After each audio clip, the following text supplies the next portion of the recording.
Greg was a police officer. We met in college at Syracuse University, and we just really kind of grew up together, and then I enticed him to move out to Minnesota after graduation.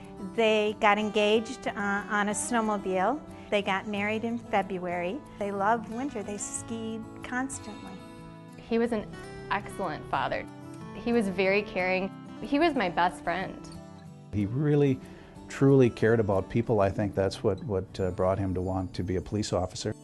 I first met Greg and Melissa about a dozen years ago. At that point, they were newly married, just starting out in their careers, and they just wanted to make sure in meeting with us that they had all their bases covered.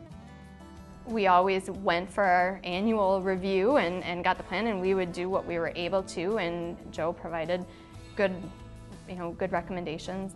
Analyzing Greg's situation, he had already maxed out the amount of life insurance coverage that he could get through his employer, the Minneapolis Police Department.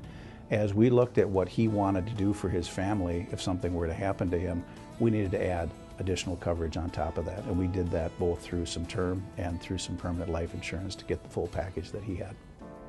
He'd been treated for acid reflux for a couple of years. They did some tests and they decided something was wrong with his gallbladder.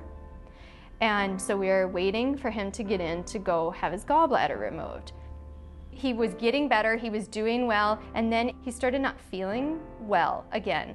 He ended up in the hospital, and they took him in to do this upper endoscopy. And I remember he was like kind of coming to, and he's like, "It's really bad, I've got cancer, it's really bad." I'm like, "What are you talking about? You don't have cancer? Like, what do you mean it's really bad?"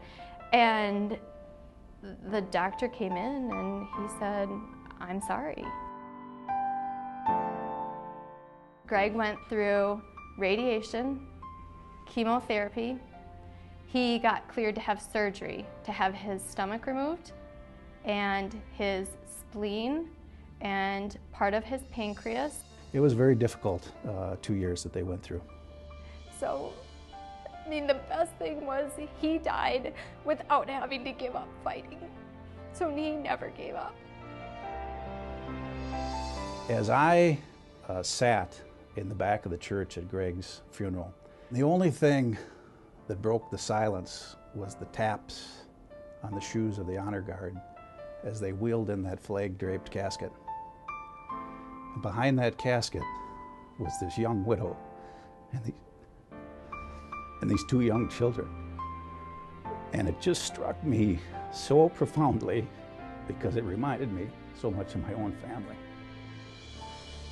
And I realized I was the only one that was going to be able to tell them that financially it was going to be all right.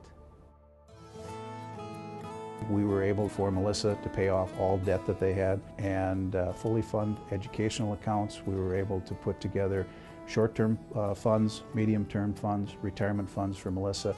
We basically were able to make sure that financially everything was going to be all right.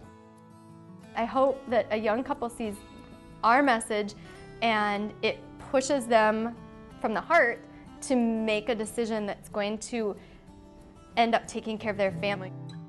Melissa is probably one of the strongest individuals I've ever met. She's a great mother. Her daughters are phenomenal and are going to grow into wonderful people.